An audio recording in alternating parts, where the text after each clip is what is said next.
मुंबई शहरामध्ये साधारणतः 19,000पेक्षा जास्त सेस इमारती पागडी इमारती म्हणून ओळखल्या जातात आणि त्या 1960 पूर्वीच्या या इमारती आहेत आणि त्यापैकी काही इमारतींचा पुनर्विकास झालेला आहे, काही इमारती जीर्ण झालेल्या आहेत, काही इमारती पडलेल्या आहेत, काही लोक मृत्युमुखी पडलेले आहेत। त्यापैकी जवळपास 13,000पेक्षा जास्त इमारती ज्या आहेत पुनर्विकासाच्या प्रतीक्षेत आहेत।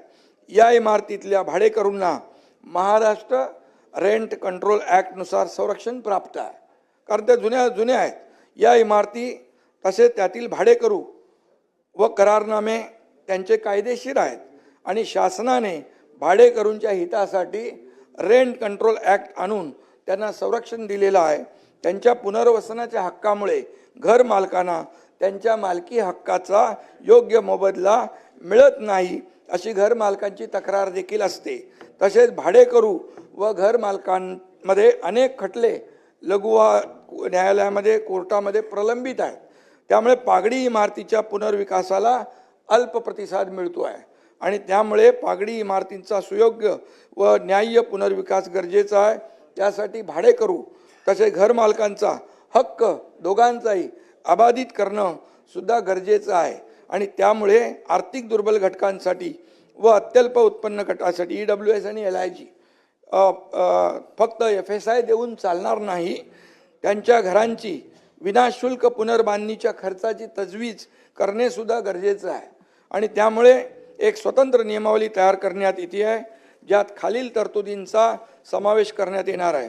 भाडेकरूंच्या ताब्यातील घरांचे जेवढे क्षेत्रफळ आहे, भाडेकरूंच्या ताब्यातलं घरांचं जेवढं क्षेत्रफळ आहे तेवढा FSI देय करणे आणि त्याचबरोबर मालकांना भूखंडाच्या मालकीपोटी बेसिक FSI देय करणे, म्हणजे भाडेकरूंनी जेवढा व्याप्त केला आहे तो त्यांना मिळाला पाहिजे आणि मालकांना भूखंडाच्या मालकीपोटी बेसिक FSI देखील मिळाला पाहिजे। म्हणून EWS आणि LIG गटातील पागडीधारकांना त्यांच्या क्षेत्राच्या निःशुल्क पुनर्बांधणीसाठी लागणारा इन्सेंटिव्ह FSI दिला जाईल, हा देखील निर्णय आपण सरकारने घेतला आहे। जर कोणत्याही कारणामुळे जसं की हाईट रेस्ट्रिक्शनमुळे किंवा इतर प्रतिबंधामुळे जर या तिन्ही प्रकारचे FSI पूर्णपणे वापरणे शक्य नसल्यास उर्वरित जो FSI वाचेल त्याचा TDRच्या स्वरूपात उपलब्ध करून देण्याचा निर्णय देखील आपण घेतलेला आहे। या नियमावलीमुळे पागडी सिस्टीमच्या जुन्या इमारतींच्या पुनर्विकासाचा मार्ग मोकळा होईल। या जीर्ण इमारतींची जवळपास 28,000 केसेस आहेत, 28,000 इमारती। या जीर्ण इमारतींची पडझड थांबेल, त्यामुळे होणारी जीवित आणि वित्तहानी टळेल। या इमारतींच्या पुनर्विकासासाठी सध्या अस्तित्वात असलेले अन्य पर्याय जसे 33/7, 33/9 तसाच सुरू राहणार, तो अबाधित राहणार आणि आजवर ज्या इमारतींना या स्कीमचा फायदा झालेला नाही त्यांच्यासाठी हा एक नवीन पर्याय ठरेल आणि या व्यतिरिक्त इमारतीमधील भाडेकरू व इमारत मालकांमधील सुमारे 28,000 खटले प्रलंबित आहेत।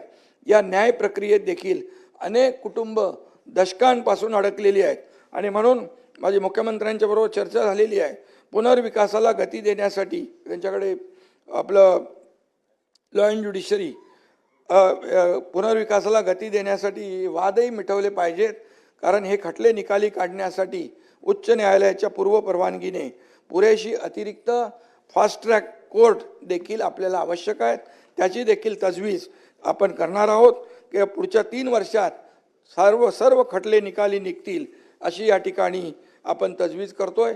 या योजनेमुळे पागडी तत्वावर राहणाऱ्या लाखो मुंबईकरांना मालकी तत्वावरील हक्काची घरं मिळणार आहेत आणि महत्त्वाचं म्हणजे भाडेकरू तसेच मालकांवर देखील कोणताही अन्याय होणार नाही, कारण दोघांचे हक्क आपण अबाधित ठेवलेले आहेत।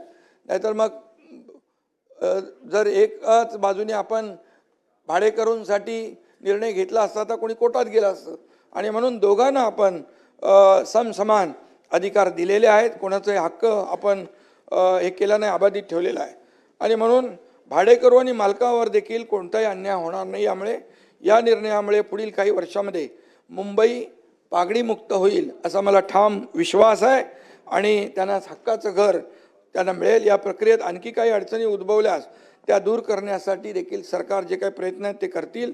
आणि म्हणून महायुती सरकार हे सर्वसामान्यांचं सरकार असल्याचं आम्ही गेले 3-3.5 वर्ष म्हणतोय आणि ते सातत्याने आम्ही सिद्ध केलेलं आहे.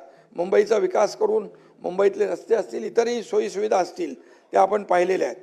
आणि म्हणून जेव्हा प्रत्यक्ष कृती करून सर्वसामान्यांच्या हिताचे निर्णय आम्ही घेतोय आणि म्हणूनच मुंबई एवढंच सांगतो जाता जाता, मुंबई आपली आन बान शान, मुंबई आपल्या सर्वांचाच अभिमान. आणि म्हणून मुंबईच्या हितासाठी या योजना ठरतील वरदान. एवढंच अध्यक्ष महोदय सांगतो. हे ऐतिहासिक निर्णय आहेत. गेल्या अनेक वर्षाची जी काय मागणी मुंबईकरांची आहे ती या ठिकाणी आपण या माध्यमातून त्याला प्राधान्य देतोय. धन्यवाद.